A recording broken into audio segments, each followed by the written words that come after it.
Và cứ 50 mét du kích mình có thể sẽ bố trí một cái cửa hầm lớn như vậy. Ở đây là mình đã mở rộng ra cho khách mình tham quan. Tấm thời kiện tranh nó sẽ nhỏ hơn nha anh chị. Trong thời kỳ chiến tranh còn nhỏ hơn thế này nữa. Dạ được. Thứ này đã không chui được nổi rồi.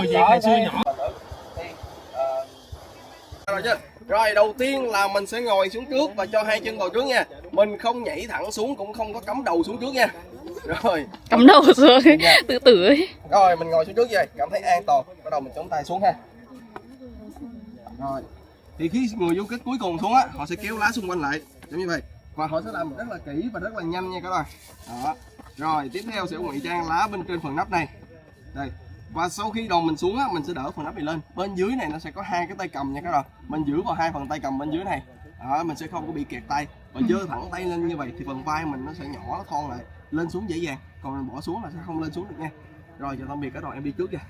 Đi trước.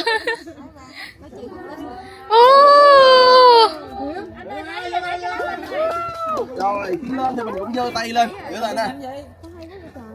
Rồi chống tay. Nhìn bé thế vẫn vào được. Là hầm trong. Dạ rồi, bên dưới này ta cắm rất là nhiều những cái trong tre đường phóng nhỏ. Đúng rồi. Thì bên trên mình ngụy trang giống theo địa hình địa vật xung quanh để đối phương đi không biết dầm phải. Đó thì bên dưới mình thấy có rất là nhiều trong tre. Thì đây mình vót nhọn và hơ qua lửa nên nó có màu đen. Trong thời kỳ chiến tranh du kích mình sẽ ngâm nó qua phân hoặc là nước tiểu. Nó sẽ có tác dụng nữa là làm nhiễm trùng vết thương người lính đó, khiến người lính nó khó trở lại chiến trường hơn. Đó rồi. Thì những cái hầm trong này mình bố trí ở đây chủ yếu là mình làm cái đòn vũ khí tâm lý khiến đối phương sợ là chính thôi. Không phải lúc nào nó rơi xuống nó cũng chết. Đó, rơi xuống đôi khi không chết, bị thương nặng thôi. Thì la hét như vậy đồng đội đến giải cứu. Thấy người bạn mình nằm bên dưới nè, bị thương nặng như vậy kèm theo những cái tiếng la hét như vậy á, thì họ sẽ sinh ra cái tâm lý là hoảng sợ. Họ sẽ không dám đi sâu hơn. Nếu như đi tiếp thì họ sẽ dùng những cái cây á, họ rà lần mò, bởi vì không biết phía trước còn bao nhiêu cái nắp giống cái hầm trọng giống như vậy nữa. Đó, nên là sẽ sợ làm chậm bước tiến đầu quân lại. Nhiều cạm bẫy, ban đầu mình xem về hầm trong làm bằng tre. Ở đây nhiều mũi trong nữa làm bằng kim loại, làm bằng sắt nè anh chị. Thì để làm những cái mảnh bơm, mảnh pháo hoặc là những cái xích xe tăng, quân Mỹ rải gì đó của kia á, thì du kích mình sẽ gom dần, sẽ rèn dũa lại thành những mũi trong bằng sắt mình thấy đây. Đầu tiên đây gọi là trong thò nha.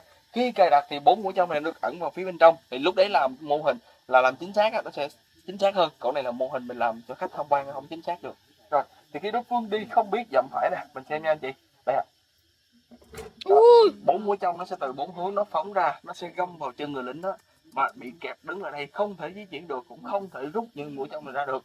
Bởi vì anh chị mình sẽ nhìn thấy trên đầu đó nè, nó sẽ làm những cái mũi trong này theo cái ngạnh móc câu, găm vào được nhưng không rút ra được. Bắt buộc phải mổ mới lấy ra được. Ngày xưa các cụ mình cũng ác rồi ghê. tiếp theo rồi anh chị mình xem tiếp đấy, đây là trong cặp nách. Khi người bình thường mình rơi xuống sâu xu hướng sẽ dang hai tay là hai bên để bấu víu lại. Thì khi đối phương dậm vào trong này rơi xuống và dang tay ra, mình xem nè.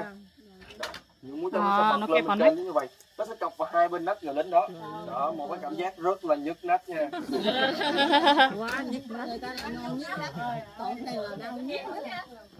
Nó cúng từ chân cho đến đầu.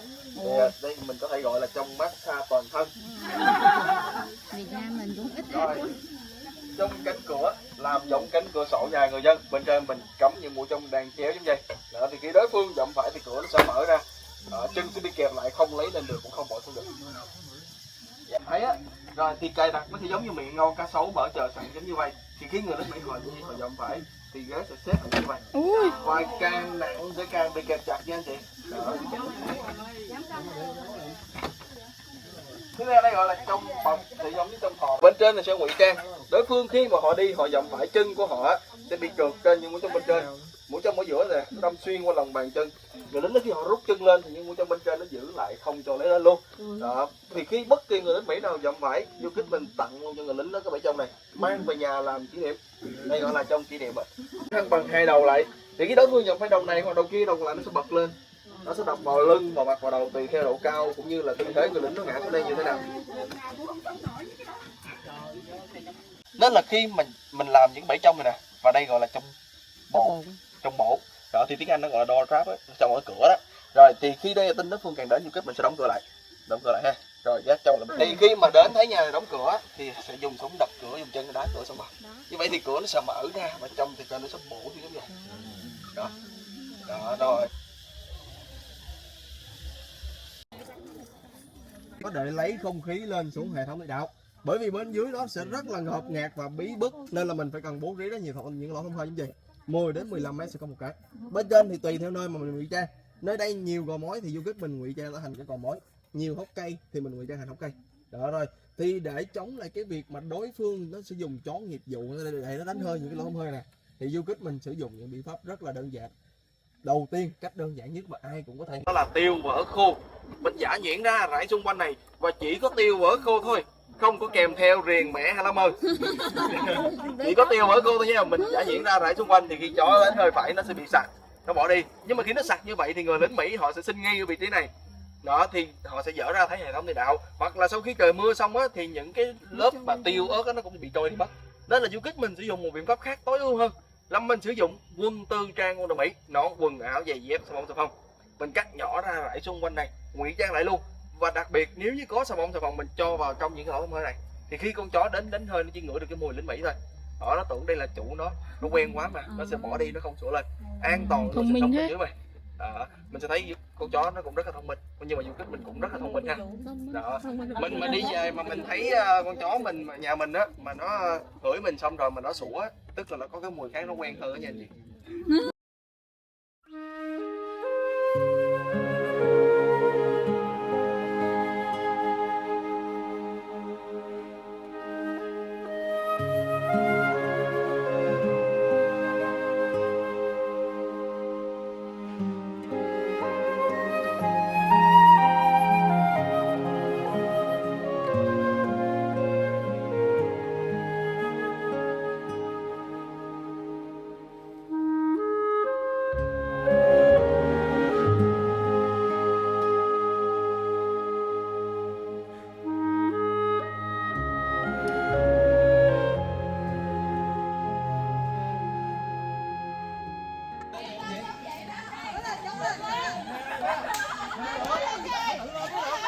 Ui, trong kia có người, mô hình người. Rồi, đầu tiên trước khi đào thì họ sẽ chia ra nhiều nhóm nhỏ nha cô chú anh chị mình. Đó, thì họ sẽ đào một cái miệng giếng hình vuông như vậy, một nhóm là từ 3 cho đến 5 người. Đào miệng giếng này, đào thẳng xuống bên dưới, đào xuống cùng một độ sâu. Sau đó hai người sẽ đào và nối lại với nhau, nhắm hướng nối lại với nhau. Và để chính xác hơn thì họ sẽ dùng cái tay áp vào đất để nghe cái tiếng cuốc người đối diện. Thì cái hang đầu tiên này đó, và lấp đất lại để làm lỗ thông hơi. Thì như vậy là họ sẽ đào xong miệng giếng đầu tiên, thì họ tiếp tục từ miệng giếng thứ hai đào qua miệng giếng thứ ba y chang như vậy, và họ sẽ cứ đắp nối từ người nhỏ vậy trong vòng 20 năm thì đào được hơn 250 cây số, chỉ đào bằng sức người thôi. Không một cây số, và lối ngược lại bên kia nó dẫn thẳng đến căn cứ hầm dù của đối phương, cách đây khoảng 10 cây số. Đến gần thôi nha chứ không phải vào bên trong nha anh chị. Rồi thì nó sẽ qua rất là nhiều những cái công sự khác, như là những cái căn hầm, những cái chiến hào hay ổ chiến đấu khác. Rất là giặt tới. Rồi anh chị mình xem thông quan mình đi tiếp ạ. Cửa hầm này là cây ăn làm sập hầm. Ngày xưa khổ nhờ.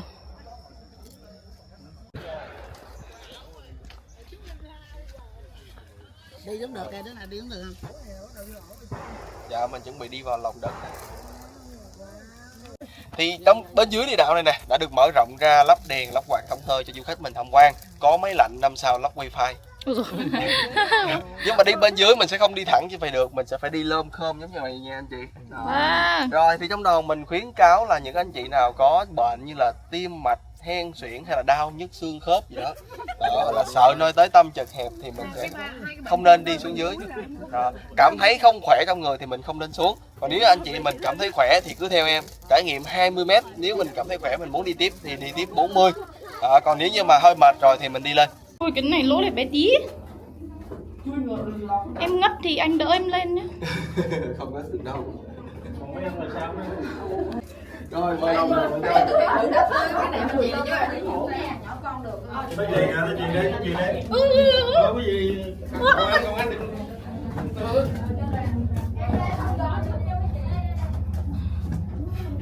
Ngồi xuống trước nha.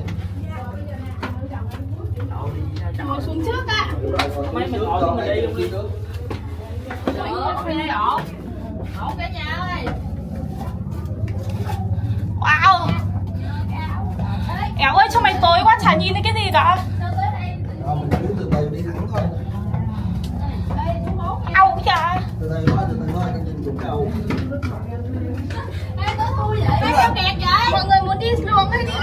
Rồi anh chị ơi.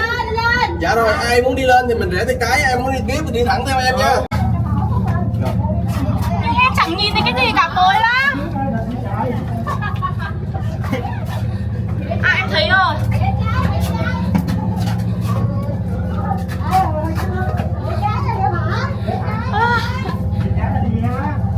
Kẻo ơi các cụ ngày xưa khổ thế. Trời có thông hơi.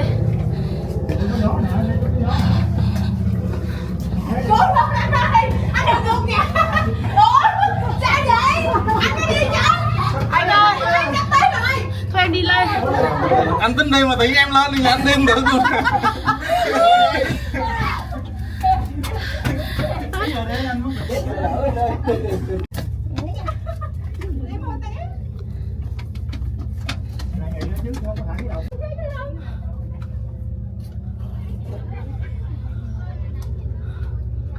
Oh my god.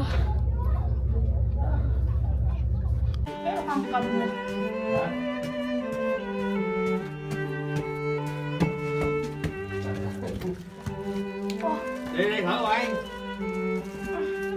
Xa lắm. Xa lắm đó. Đi đi mình có quay. Quay nữa.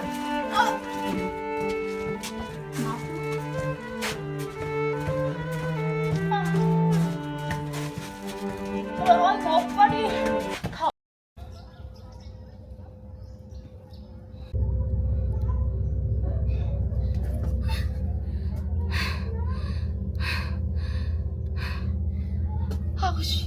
Ôi trời ơi, cái thang đi lên này cũng dốc.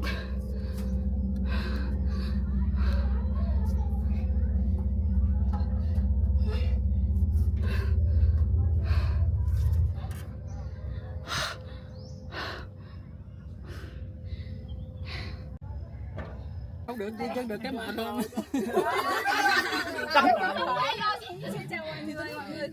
Năm học lại.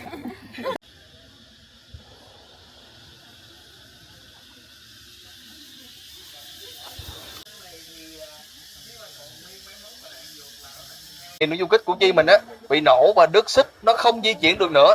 Thì lúc đấy đối phương bỏ lại đây từ năm 70 đến bây giờ nha. Phía đây là những anh thợ rèn đang rèn dũa những cái mảnh bom mảnh pháo là hình những mũi trong mình vừa thấy ở phía bên kia. Rồi những người phụ nữ họ sẽ làm những công việc nhẹ nhàng như ngồi vót trong tre bên đây. Và phía xa xa bên kia đoàn ta mình sẽ thấy có một công việc mà chỉ có dân Việt Nam mình dám làm thôi. Dạ đúng rồi. Hai anh đó cưa một cái trái bom lép. Thì khi cưa là hai anh đó sẽ tìm một cái nơi vắng vẻ không có ai hết để ngồi cưa. Và nếu chẳng may nó phát nổ chỉ có hai người hy sinh thôi. Đó, dép thì dung kích mình xảy ra một sáng kiến là cỡ ngược dép này lại, xỏ là những quay như vậy, ban ngược như vậy ha. Mục đích là dùng đánh lừa đối phương đi về hướng đây, dấu dép để lại chỉ cái hướng ngược lại. Đối phương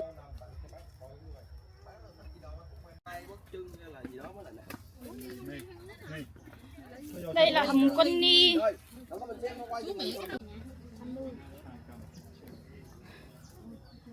khoảng 23-25 cách, khoảng 25 cách. Rồi, đây là bếp hoàng cầm như lúc đầu em có giới thiệu với lại cái đầu mình đó. Thì đây là bếp hoàng cầm, đây bên dưới này mình sẽ có một cái giếng nước và bếp cái đầu mình di chuyển qua phía bên đầu đây.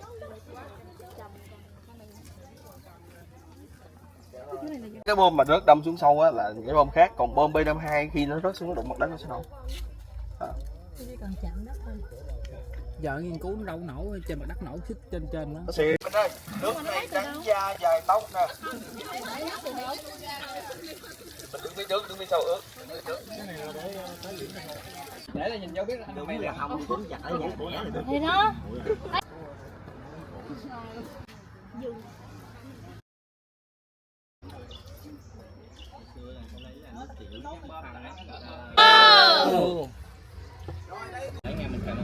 Rồi ta cũng có bán một số thành phẩm như là bánh tráng trắng, bánh tráng đa, bánh tráng chuối. Có các loại rượu nữa nha anh chị. Bên đây có rượu nếp, củ chi nguyên chất nè anh chị ơi. Nếu lát mình ăn trưa mà mình chưa có mồi thì mà chưa có mồi là mình chưa có rượu thì bên đây có rượu nha anh chị. Bỏ vô đi. Rồi vô mới đi. Ở đây là mình có những cái cối như là cối xay lúa, cối dạ.